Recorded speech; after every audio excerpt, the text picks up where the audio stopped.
Name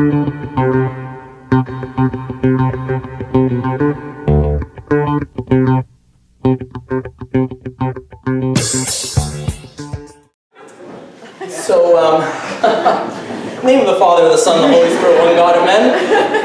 Whenever, when in doubt, just start over, right? So you might be wondering, why are we doing this series about money? I mean, money is so unspiritual. Like, isn't money the root of all evils? And isn't money such a bad thing? Why are we going to spend like 5 or 6 weeks talking about money? And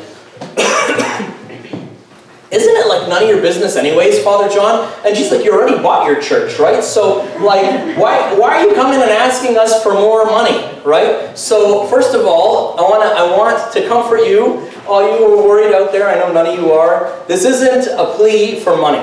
We don't want your money. Actually, we just want to have a right relationship with money. And this may surprise you, but Jesus actually spoke a whole lot about money. I'm just pulling up my notes here. Sorry, we had more technical difficulties. My laptop decided to die, and so I don't have my PowerPoint slides, so I'm just speaking off of my notes on my phone. 15% of Jesus' preaching was about money. That's more than what he said about heaven and hell combined.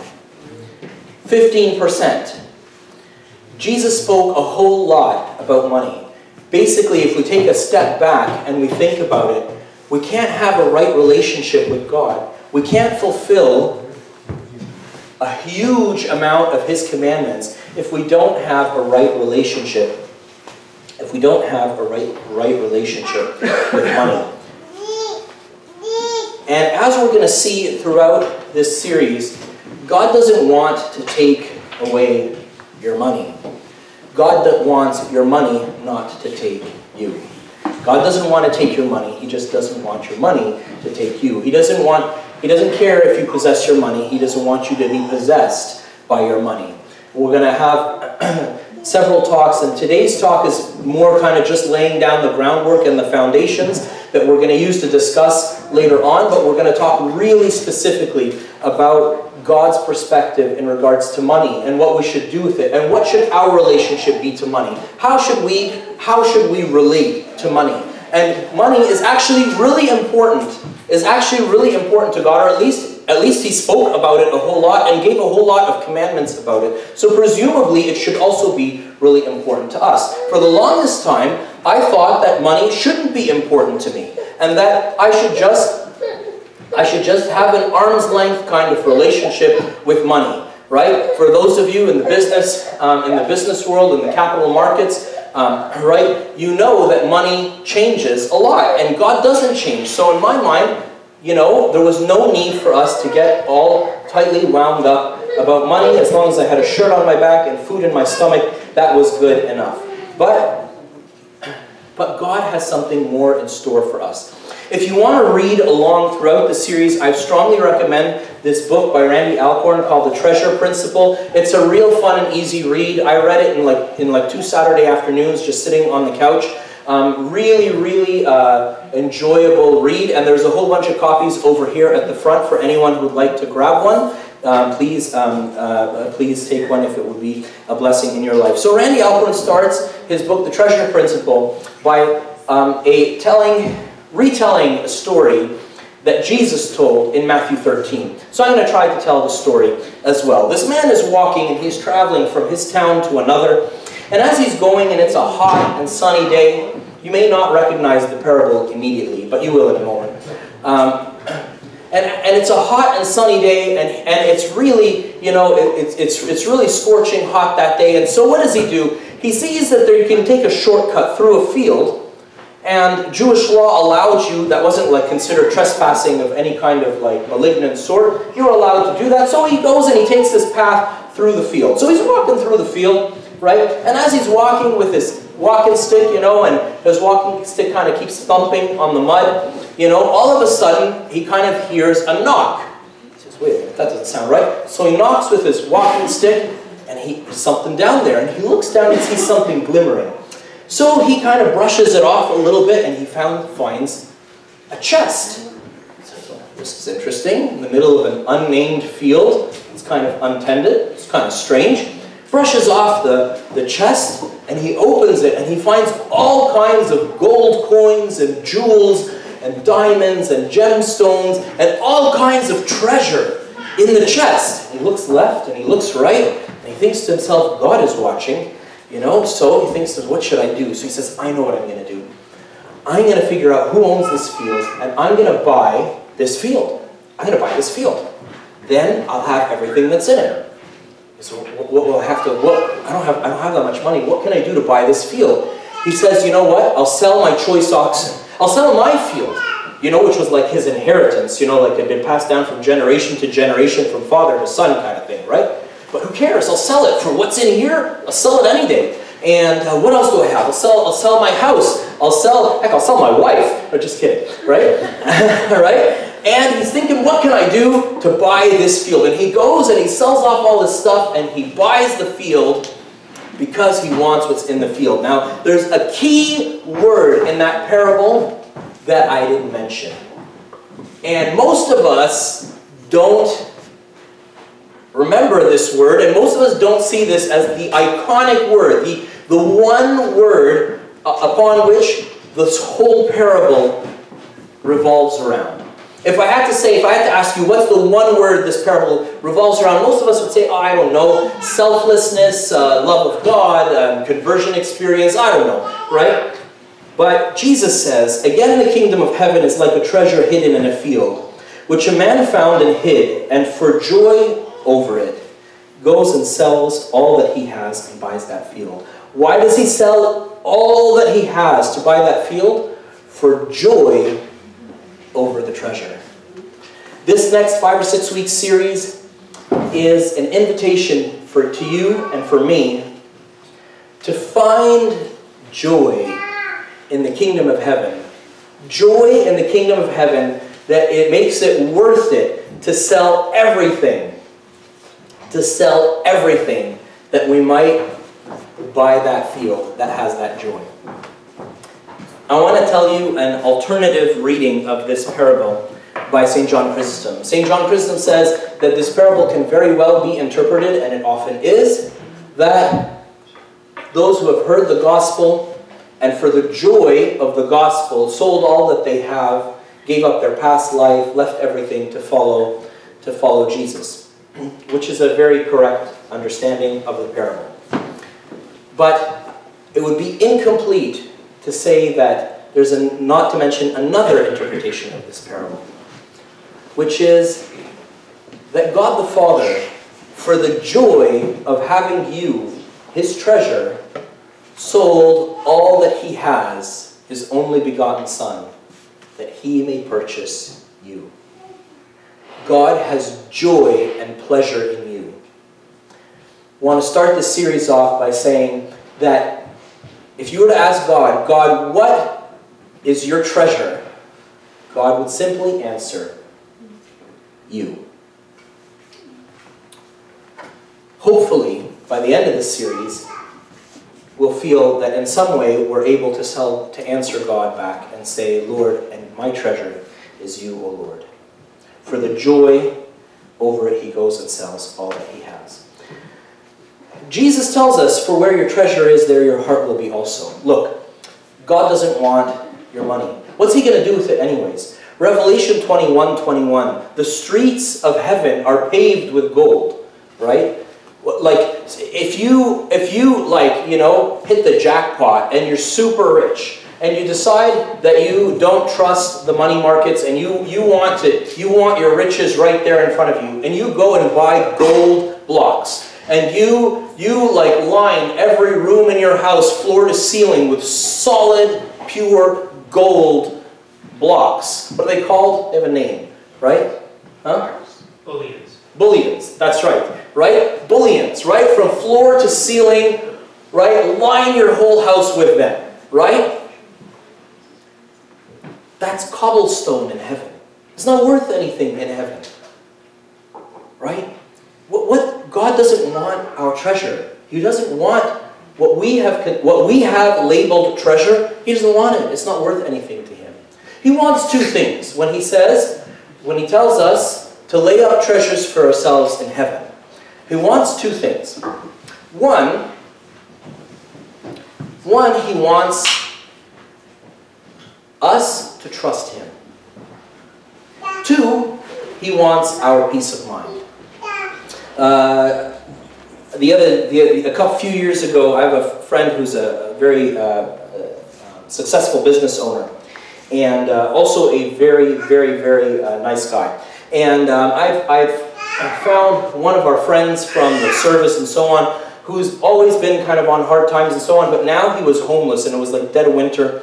So I was talking to my friend, and my friend said, "Sure, I'll take him in, no problem. But can you do me a favor, John?" I said, "Sure." He said, "I just have like this huge wad of cash that I need to deal with, and I don't want to leave it at home while he's there, because then I'll always be worried about about it, right? So can I give it to you?" So I said, "Sure, no problem." And I thought I thought a wad of cash would be like a roll of bills or something, right? No. This was like more than my two hands could hold in hundreds and fifties. Right? So I took this and I'm like stuffing the pockets of my coat with it, and I feel like so wrong, like something is like really, really not right with this picture, right? You know? And here I am, I introduce him to this guy and he takes him in and so on, and I'm leaving his place at like 11:30 at night, with my coat stuffed with bills, right? Of course he didn't count anything, he just gave it to me to hold for him for a few days. And of course, the only thought in my mind was, what if I get mugged? What if something happens to me? What if this? What if that, right? Because here I am walking around with, I don't know, $10, $20, $30, $40, $50,000 in cash. It's completely untraceable, and it's not mine, right? And so I was worried, right? I was worried, right? God is saying, hey, is there something that's really important to you? Is there something that is absolutely priceless to you? Please, give it to me. Let me hold on to it for you. Let me hold on to it for you.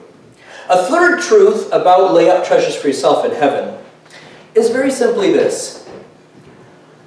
All of us who have been to a funeral lately, or have friends or family who have departed, know that no matter how much or how little you work in this life, how well you save or how poorly you save in this life, you don't take anything with you. Alexander the Great had 3 dying wishes, right? He told his physicians 3 things. 1, he wanted his hands to hang out of his coffin. And then he wanted his physicians to carry his coffin to the burial site. And he wanted between the palace and the burial site to be paved with gemstones and things from his treasury from all the battles that he had won. So between their tears, they asked him why. And he told them, I want people to see that as I came into this world with my hands empty, I have left this world with my hands empty. You don't get to take anything of it with you. And for a similar reason, I want them to see that all the treasures and all the gems and all the things that I've plundered from the whole world are only between my palace and my burial site, but they don't go any further. And the physicians asked him, and why do you want us to bury your coffin, to carry your coffin? And he said, because I want you to know that no amount of medicine can conquer death. All of those truths are true to us till this day. But there was one truth that Alexander the Great didn't know, that Jesus tells us very plainly. He tells us, lay up treasures for yourself in heaven. So if you have a treasure which is so desperately precious to you, and you know you can't take it with you, send it ahead of you. Send it ahead of you. You can't take it with you, but you can send it ahead. You can't take it with you. You can't pull it behind you, but you can send it ahead. Jesus is telling us these very simple, very clear, and simple principles that you don't need to be, a diehard Christian. You don't need to be someone ready to go to martyrdom. You don't need to be the holiest and holier than the Pope to believe. They just make sense. Jesus is just saying stuff that makes sense. You can't take any of it with you, but you can certainly send it ahead. Finally, Jesus tells the young rich ruler who tells him, what must I do to enter the kingdom, to inherit the kingdom of heaven? Matthew 19, Jesus tells him, if you want to be perfect, go and sell all that you have and give to the poor, and you will have treasure in heaven. And come and follow me. We'll leave the whole sell all that you have and give to the poor bit for later. But Jesus is telling him very clearly that you can build treasure for yourself in heaven. Don't be fooled. Don't be fooled into what the devil is telling you and told me for many years, that money is not important. It is. It is important. That you shouldn't have treasures. No, you should have treasures. How are you going to build treasures in heaven if you don't have an appreciation for this money? So Jesus is telling us you can send it ahead and build treasures for yourself in heaven. John the Baptist, when he preached, what did he preach about? What did he tell them? He told them, if you have 2 garments, give to one who has none. If you're a master and you exact money from your servants and the people who do business for you, only take what's fair and leave the rest for them. If you're soldiers and you collect taxes for the emperor or for the tax collector or whatever, only take what's fair. Leave the rest for them. The only things, John the Baptist came when he started preaching, preparing the way for the Lord, the only things he actually talked about were money and goods and doing good to the poor. The only things he talked about. So don't believe the lie that money is not important. The psalmist in Psalm 119 says, I rejoice in your promise like one who finds great spoil, or one who finds great treasure. What we will find as we go through this series is that when God becomes my treasure and I start making treasure in heaven, I start to find his promises everywhere, speaking to me very clearly and telling me that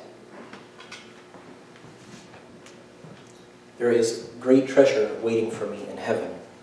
God's promises become my treasure. Here's the ultimate insider tip. The ultimate insider trading tip for you is simply this. This world's going to go bust. Oh, sorry, you knew that already? Right? This world's going to go bust. It's not gonna last forever. We've used this example a multitude of times. If you take our beautiful Canadian currency, very colorful and lovely, and you take it anywhere in the world, they look at it and they have no idea what to do with it. Now that it's plastic, it even looks more like a toy than it did before, right? Right? I tried for the life of me, when we're putting this promo video together, to find a video using Canadian money. Nobody cares about Canadian money, right? You take Canadian money anywhere in the world, nobody knows what to do with it, right? It's not recognized, right? The same way that you take Canadian money, right, and you go to Timbuktu and they look at you like you're flashing Monopoly money at them, the same way that this currency doesn't have any value except here on earth. The ultimate insider trading tip is that earth's currency is going to become worthless when Christ returns, or when you die, whichever one comes first. May God give you all long life. Lastly, I want to share one last thought with you. That every day is an opportunity. Every day is an opportunity to buy shares in heaven. Every single day. I'll finish with this one story from the early church's history. St. Thomas, after he had preached in many areas, went to India. St. Thomas was a carpenter. So he, the king had heard that there was a new carpenter in town. So he called on him and he told him, can you build a palace for me? And he said, yes, of course, I can build a palace for you. He said, great, how much do you need? And he told him some astronomical sum of money. And the king gave him the money, and off St. Thomas went. Well, what did St. Thomas do? He took the money and he gave it all to the poor, right? And so he gives all the money to the poor, and the king keeps sending people to go see him and tell him, you know, Thomas, where's my palace? And he tells him, it's coming, it's almost ready. It's coming. It's almost ready. And this went on for a while when finally the king asked for more details, and Thomas explained to him that his kingdom will be ready when he departs. And his kingdom, his palace, is waiting for him in the kingdom of God. And that using the money that he gave him, he gave it to the poor, which made great treasure for this king in heaven. Well, the king, who was pagan, didn't think that this was a really good idea, right? And he, of course, threw Thomas in prison.